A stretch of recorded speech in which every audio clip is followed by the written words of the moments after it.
Good morning, everybody. So, new video this morning after a 3-week break.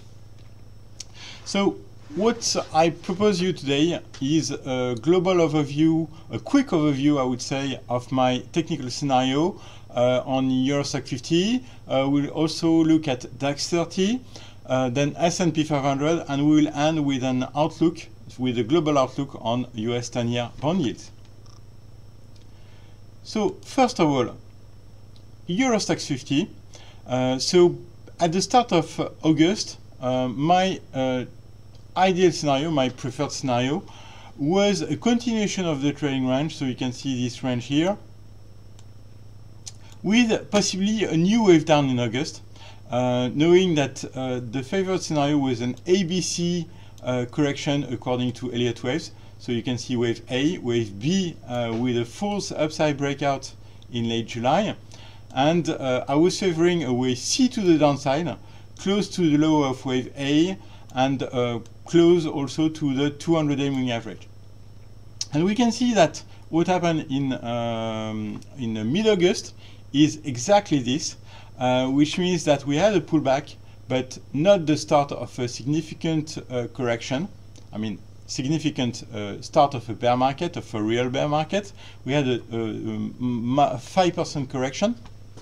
And the investors obviously bought the dips near its 200-day moving average and close to the 50% retracement level, which was the low of August. So you can see this level, which was successfully tested in mid-August at 32.40.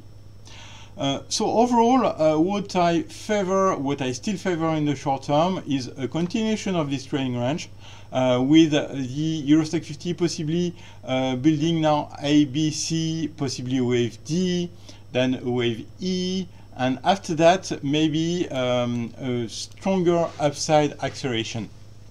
Knowing that the global scenario, the big picture, would be a first leg up, consolidation, and after that another leg up. So even though we continue to see a very complex trading range forming on the Euro Stoxx 50, in the medium term, as long as the index is still holding above this zone, so 3300, 3240, I will continue to favor an upside breakout in the medium term, so possibly by year.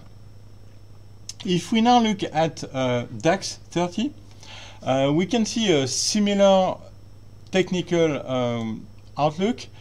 So you can see on DAX this broadening triangle, and inside this broadening triangle a small reverse head and shoulder potentially forming. So if we really have a reverse head and shoulder, it means that the upside breakout above the neckline, which is at 11,850, should occur pretty quickly. Keep in mind that the theoretical target of this chartist pattern is at 12,400. So it leaves some room to the upside in the short term, knowing that, like the Euro Stoxx 50, I'm not yet convinced we are going to go back to year highs anytime soon. So which means that the DAX will probably continue to trade sideways inside its broadening triangle without making a clear upside breakout above the upper part of this pattern, which is around 12,600. But anyway, my favorite scenario is obviously to hold above, so you can see the 200-day moving average here, and at least above the 11,500 area, which is also my critical support zone for a continuation of the short-term recovery. Now, if we look at what's happening on the S&P 500, so the technical outlook is a bit different. First, because we continue to see a strong underperformance of mid and small cap indices in the US. Broad-based indices like Russell 2000 also continues to lag.